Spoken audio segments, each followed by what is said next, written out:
Olá, sejam muito bem-vindos ao programa Mentes que Inspiram de hoje, gente. E um assunto que é de extrema importância e que merece ser falado.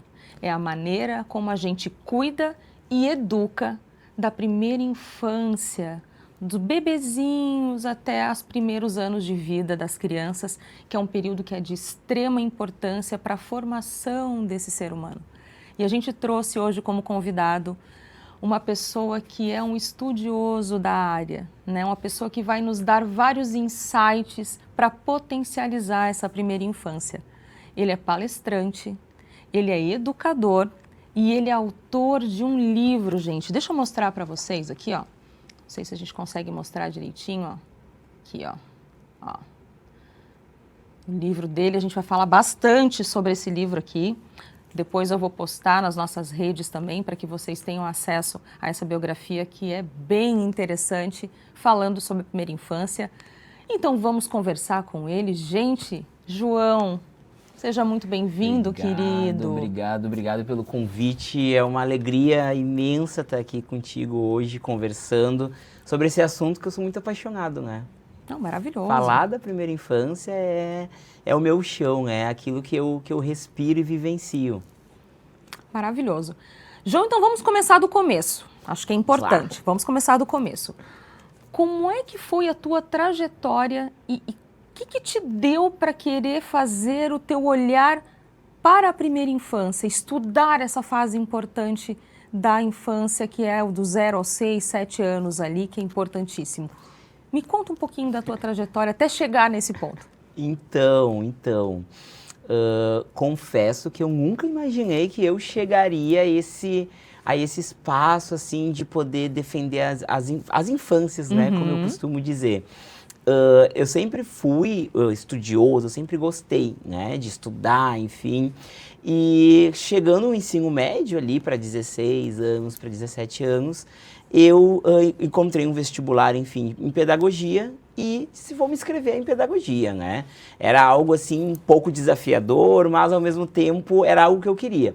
Eu entrei, né, ingressei na faculdade, enfim, a licenciatura em pedagogia, e eu tive muitos colegas que, enfim, eu era o mais novo da turma, então eu acabei sendo acolhido por um grupo, né, colegas mais velhos, onde já lecionavam mesmo nas escolas, e eles iam compartilhando para mim como é que era o dia a dia da educação infantil, enfim, e foi algo que me chamou muita atenção, né, falar ou estudar sobre a primeira infância.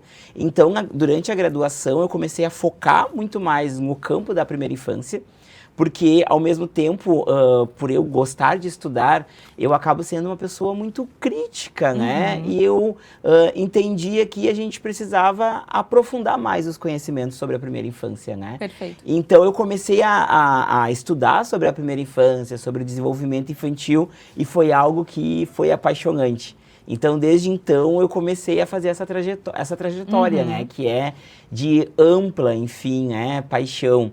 E nesse percurso, eu comecei a estudar formações continuadas, né? Participar de cursos, palestras. E em um desses espaços, eu encontrei a professora Tânia Marques, né? Que é uma prof, enfim, que atualmente ela já é aposentada da Universidade Federal do Rio Grande do Sul, da URGS. E ela me encantou muito o jeito que ela organizava, falava sobre a infância.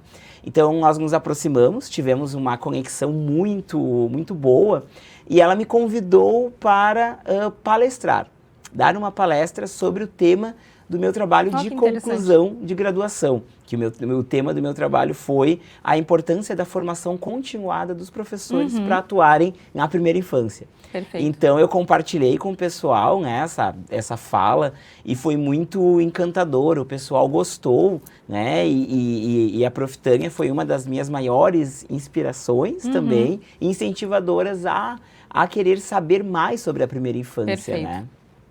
Me fala assim, a tua área ela abrange, né? Ela tem uma profundidade da primeira infância.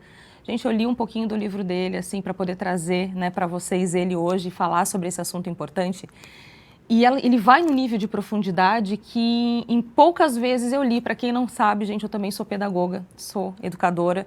E quando a gente recebe um profissional da área de educação, a gente fica particularmente feliz. Eu, no meu caso, fico muito feliz porque é um tema de muita aderência, né, para a nossa vida, para o nosso dia a dia de estudo. E poucas as vezes eu vi uma profundidade em relação à primeira infância.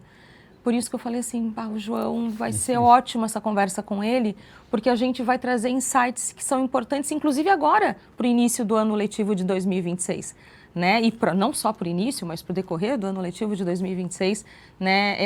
São assuntos que precisam estar nas rodas de famílias, das escolas, dos professores, nas formações, para que a gente consiga ter um pouco mais de envergadura e de consciência ao cuidado dessa primeira infância, né?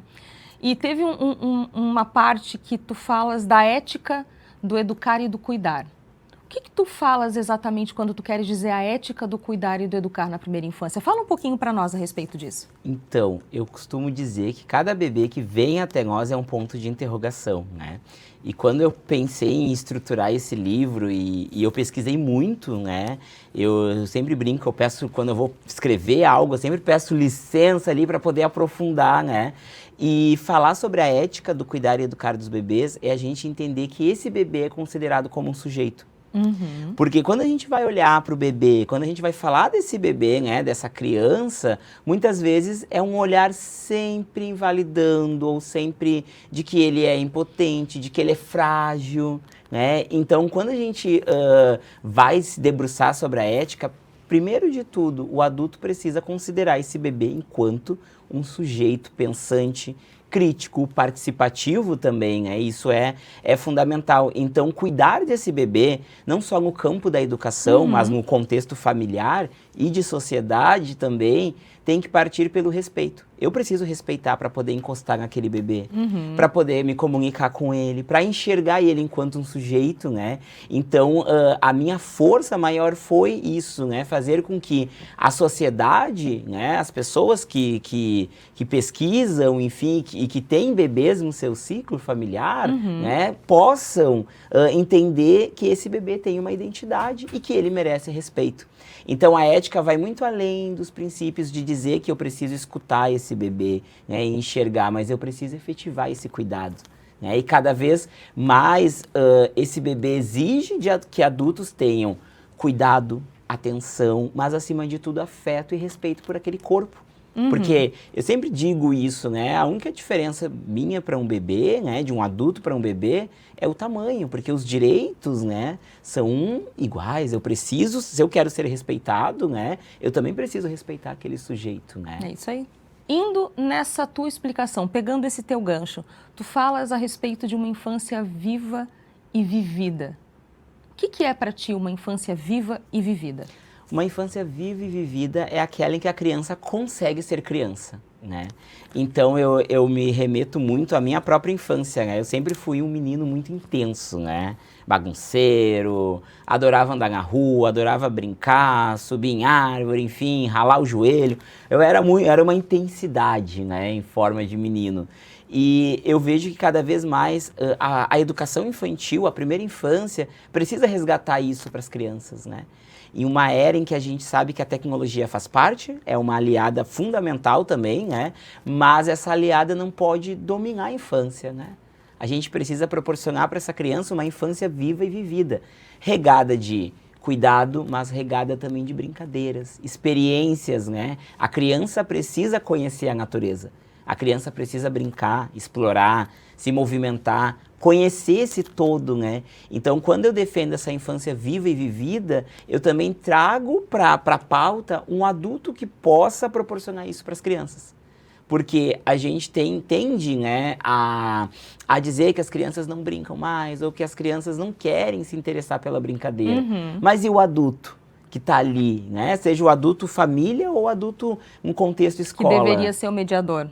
Exatamente, né? E nós temos esse papel de mediar e também brincar, né? Sermos criancistas, como, né, falam por aí, né? E ser um sujeito criancista é um sujeito que vai brincar com essa criança, né? Que vai encantar essa criança.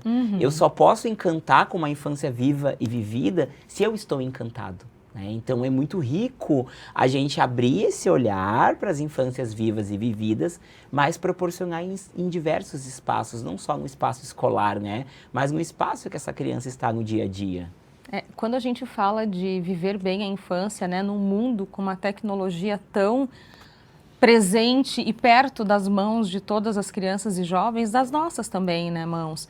Mas a gente tem um desafio grande quando a gente fala de viver bem uma infância, né? A minha infância, talvez a tua infância tenha sido brincando com o pé no chão, bem como tu falou, ralando o joelho, correndo, e a gente não pode perder essa essência. Eu acho que a gente precisa olhar para o que a gente teve no passado e o quanto isso nos é rico hoje nas nossas memórias, nas nossas lembranças, e como é que a gente pode trazer isso hoje para dentro da nossa escola, para dentro da nossa casa, para a tua própria sala de aula, né? Você sendo um educador, principalmente de educação infantil ali, anos iniciais também, por que não?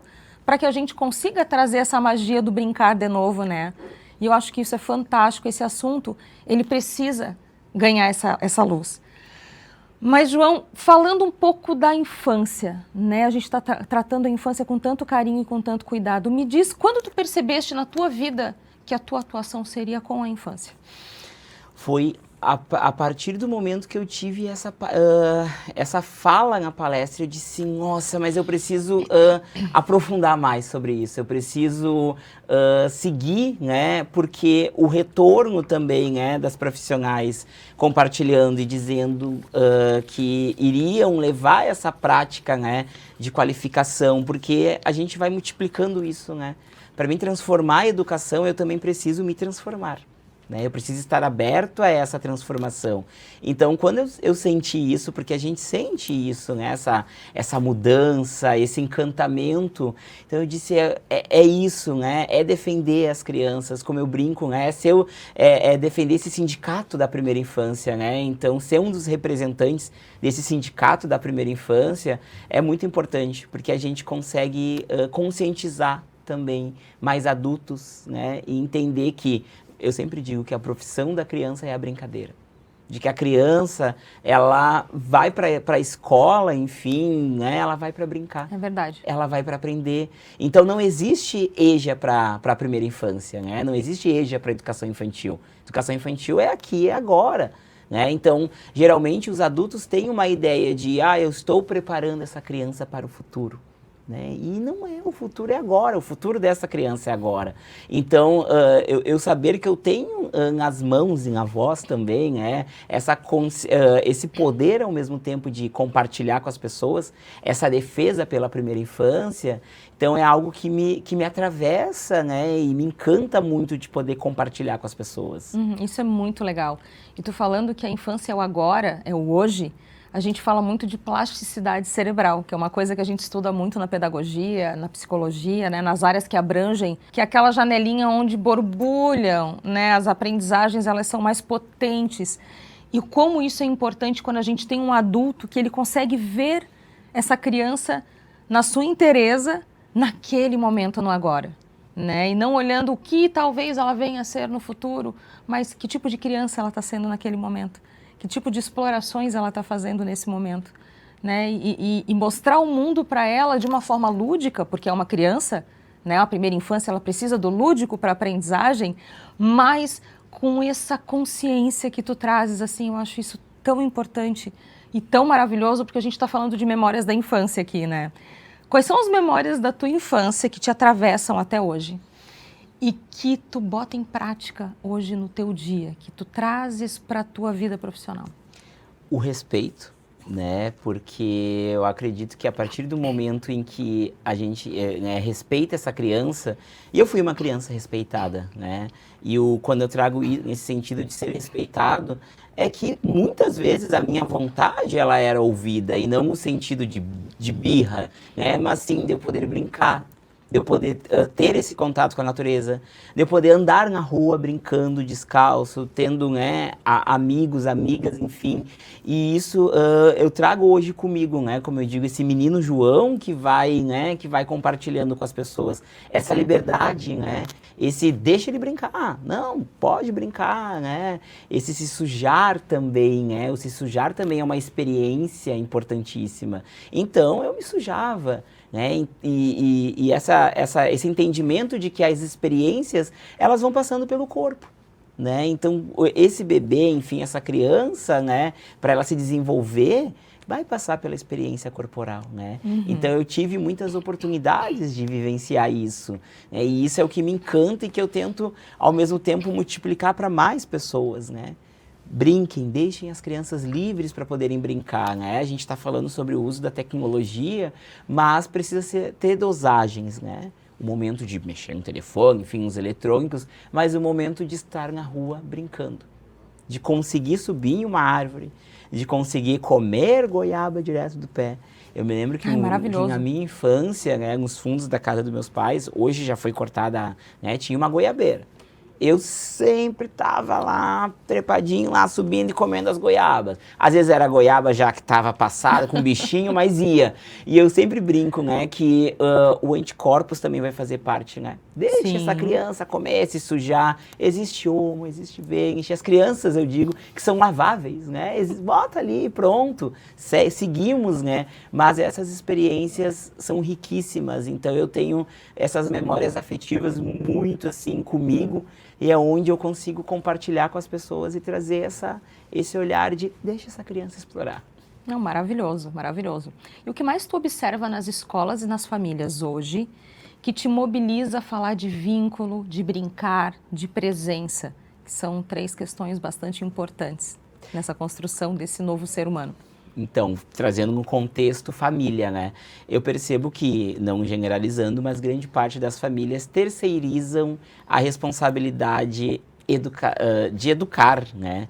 E cuidar e educar de uma criança, né, exige muitas questões. E a família e a escola devem ser parceiras, é via de mão dupla, né? Então, esse olhar, eu olhar para esta criança, né, eu entender, né, eu preciso ser presença enquanto família. Então, olhar para essa criança, conhecer essa criança é fundamental. E a gente tem visto que cada vez mais esse movimento precisa ser lembrado com as famílias. Estejam junto das crianças, conheçam, brinquem, tenham essa proporção. E às vezes eu dar coisas materiais para essa criança não supre, né? Não supre o que é o principal. O afeto, ele é o fio condutor para um bom desenvolvimento. Em um contexto escola de educação infantil, o que nós ainda precisamos nos educarmos muito é que essa criança, né, esse bebê, enfim, muitas vezes ele passa 12 horas dentro da instituição. E a instituição, sendo o segundo meio social dessa criança, precisa ser prazeroso, precisa ser encantador. A gente não faz escolas, né? Essa escola de educação infantil não é um espaço que está para atender os adultos, mas sim as crianças. Não precisa fazer sentido para a criança, precisa encantar. Então, o ambiente escolar, né, ele deve ser um ambiente pensado com as crianças, não somente direcional para as crianças. Não, perfeito. Eu acho que os espaços, eles precisam estar preparados para receber, né, essa criança, esse bebê, para que realmente faça sentido toda essa construção, né, de estudo pedagógico, né, esse mindset aflorado para a sensibilidade, para o lúdico, né, de você enxergar realmente esse sujeito. E essa pergunta é uma pergunta que eu quero que tu responda, assim, que eu tenho essa curiosidade, e eu acho que quem está em casa também vai ter essa curiosidade. O que muda quando o adulto ele enxerga esse bebê ou essa criança realmente como um sujeito? Eu vou usar uma palavra bem básica, autonomia. Olha só. A identidade também, né? Ele se enxergar enquanto um sujeito, né? Porque quando eu respeito essa criança, eu estou dando oportunidade para ela desenvolver a sua autonomia, ter o seu espaço e a sua identidade, né? Então, os adultos precisam oportunizar isso, precisam enxergar, né? E isso vem de várias formas, de vários olhares. Por exemplo, eu conversar com o bebê. Eu sempre oriento em qualquer espaço, enfim, que eu trabalho, enfim, ou que eu compartilho, a gente precisa conversar com esse bebê. Chamar ele pelo nome, dialogar com ele, olhar no olho dele, né? A gente está falando da linguagem, né? A linguagem visual com esse bebê. Então, se eu passo um grande período com esse bebê e eu não olho, eu não chamo ele pelo nome, né? Eu não nomeio as coisas que eu vou entregar para ele, né? Por exemplo, vamos almoçar, né? Agora, né, vamos tomar água. Eu acabo invalidando ele enquanto sujeito. E aí eu penso que esse bebê só vai corresponder quando ele estiver ali na fase dos 4, 5 anos. E aí a gente acaba invalidando essa fase que é lindíssima, que é a primeiríssima infância, né? Perfeito. Não, maravilhoso. Esse olhar, ele precisa ser aflorado, né? E se a gente trouxer isso para dentro do ambiente escolar, a gente está falando de professores, porque o professor, ele está hoje envolvido no meio de uma sobrecarga muito grande, uma pressão muito grande social, né? A gente está falando de políticas públicas, né? Nós, educadores, aqui sabemos as agruras da nossa profissão. Né? Como manter esse educador encantado para que ele consiga encantar a primeira infância? Que eu acho que é importantíssimo, e essa dica muito professor que está aí sentadinho vendo a gente conversar deve estar se perguntando o que eu posso fazer, né? Como é que eu me encanto para poder encantar? Primeiro de tudo, né, é a qualificação. Se eu não me qualifico, né, eu também não tenho esse encantamento, né? E é a própria também valorização desse profissional. Cada vez menos esse profissional tem sido valorizado. A gente tem visto escolas, enfim, ambientes desvalorizando a profissão da primeira infância, né? Então, quando a gente vai trazer esse professor como também um protagonista, porque para essa criança ser protagonista, ela precisa de um professor protagonista, né? Eu preciso também estar junto com esse professor. E a escola, a gestão escolar tem um papel fundamental também nessa formação continuada desse profissional, que é o encanto, né? E eu sempre trago de forma clara que nem sempre a gente vai estar 100% motivados, né? Mas também a gente vai precisar muitas vezes deste apoio, desse olhar, desse cuidado também. O professor também precisa de colo.